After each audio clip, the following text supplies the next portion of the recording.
Hey everyone, Howard Pinsky here with a very vandalizing Photoshop tutorial. In this tutorial, we're going to be creating graffiti in Photoshop.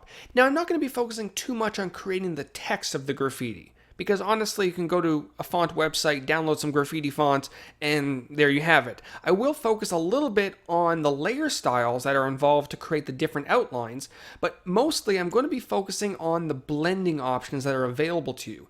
And I think you might find it interesting how it's being blended with the background, and it might give you some ideas on how you can use it in your other projects. So this is the image that I'm going to be starting with, which I found over at Shutterstock.com. Now before I start with the text, I'm going to first be creating a displacement map. Now why am I creating a displacement map? Well, in short, it's going to help later on when I want to add some texture and form the text to the background that we're going to be using. And in order to create a displacement map, we need to create a black and white high contrast image. So the first thing that you want to do is convert this image to black and white. And it doesn't have to be anything special, so with your Command or Control, Shift and press the U key on your keyboard. That'll completely desaturate your image, leaving you with a pretty boring black and white image. And now we need to really boost the contrast of this image. Of course, there are a lot of ways you can boost the contrast of your image, but I found that using levels to boost the shadows and the highlights will do the trick. Once you're in your levels dialog box, which you can find either under the image adjustments menu, you can press Command or Control L, or add it as an adjustment layer. What you want to do is drag the shadow slider to the right, and then the highlight slider to the left. That'll really boost the contrast of this image, which is going to work great as a displacement map. So at this point, we need to save this image. Now, you don't want to save it as a JPEG, you don't want to save it as a PNG file, you actually need to save it as a PSD file, which is a standard Photoshop file. It's very important that you save it as a PSD file, or else you won't be able to select it when you go to select a displacement map. So just like you would save any other file, head up to the File menu, down to Save, and then save it somewhere you're going to remember, and make sure it's a PSD file, or as it says at the bottom, Photoshop. Perfect, so now that our displacement map is saved, we're going to move on to the text. But to make sure that we don't ruin the displacement map, we're actually going to close the file that we just saved, and we're going to open up the original image that we started with. Now as for the font, you can use any font that you wish. It doesn't have to be fancy, it can be graffiti style, it can be a regular Helvetica. I don't care. But to get that graffiti feel to your design, it is recommended that you use a graffiti style font. Now over at dafont.com, that's DAFONT.com, there's a great font called Zit Graffiti. And if you go to my website, iceflowstudios.com, I will include a link to that font in the written article. Now the neat thing about this font is that when you type in lowercase letters, the letters are filled in. And when you type in uppercase letters, you get just an outline.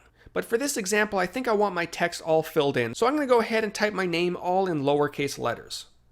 And now comes the layer styles. Graffiti isn't only one color. It contains gradients, shadows, and borders. So hopping into the layer styles dialog box, let's go ahead and first add a gradient overlay. This is going to be a very simple gradient. It's going to be a two-color gradient.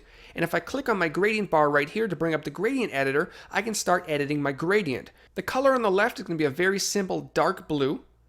And then the color on the right is going to be a nice lighter blue. Now the next thing that we're going to add will be a white outline around our text, and to do that we're going to add a stroke. It's going to be super simple. I'm going to set the size to around 9 pixels, and then I'm going to set the color to white. Of course, if you're using a larger or smaller font, you may want to increase or decrease the size of your stroke. Good, the next layer style that we're going to add will be an inner shadow, which is going to go on the inside of the text. I'm going to change the blend mode to normal, and then increase the opacity to 100% so there's no blending going on. We'll deal with that later. Then I'm going to set the color to probably a dark blue. I'm going to turn off global light and set the angle at 90 degrees. I'm going to set the distance at 30 and then make sure that the choke and the size are at 0. We're going to keep this nice and sharp for now. Of course, if you want something a little bit more blurry, you can increase the size to your liking. And finally, the last layer style we're going to be adding will be an outer glow. Once again, I'm going to change the blend mode to normal with the opacity at 100%. Now for the color on this one, I'm going to choose a nice neon green, somewhere around here. Now down below, I'm going to set the technique to precise. This will give me a nice sharp edge to my outer glow, and I'm going to make sure to increase the spread to 100%. This will also help giving me nice sharp edges, so I don't have these soft edges that look kind of unnatural. And last, I'm going to increase the size until I can see it around my other layer styles. Perfect, and that'll do it for the layer styles. Now, one more reminder, if you are using a larger or smaller font, you may have to adjust the layer styles so you're able to see all the different strokes and outlines. Now that the text is in place and the colors are set, it's time to make good of that displacement map that we created earlier. We're going to be using the Displace filter, which can be found under the Filter Distort menu. But before you go ahead and add any filters, it's always a good idea to convert your layer into a smart object. This will allow you to edit your text and layer styles later on if you need to. To convert a layer into a smart object, you can either right-click on it in the Layers panel and choose Convert to Smart Objects, or under the Filter menu, you can use the Convert for Smart Filters option. So now that the layer has been converted to a smart object, back under the Filter Distort menu, you're going to find the Displace option. When this window appears, the horizontal and vertical scale value will control how effective the displacement is. The higher the value, the more distortion will be applied to your layer. Now, we're not looking for anything too drastic, so I'm going to go with around 4 for the values in both the horizontal and vertical scale. Now, once I press OK, we're going to have to locate that PSD file that you saved earlier. So make sure it's in a location that you remember where it is.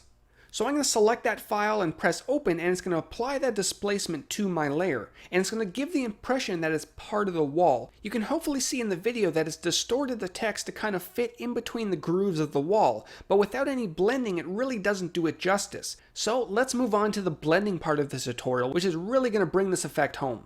There's a few ways this can be done, including experimenting with the different blend modes, but what I'm going to show you is a slightly different way of blending. Let's go ahead and hop into your Layer Styles dialog box, which you can either get to by double-clicking on the layer in the Layers panel, or under the Layer Style Blending Options section. Now, like I mentioned, there's a few ways to blend a layer with the layer behind it. Most people would go right for the blend modes. You can use blend modes such as multiply, or overlay, soft light, linear light, so on and so forth, and they'll all give you very nice results. But the problem that I have with blend modes in this situation is that I chose my colors very specifically, and I don't want those colors to be lost. When you're using blend modes, the colors are usually altered to blend with the layer behind it. I don't want that. So down below there's a blend if section. A lot of people don't know exactly what blend if does and how it works. Basically, blend if contains 2 bars, one for the current layer, which in this case is the text layer, and one for the layer underneath it, which is our background layer.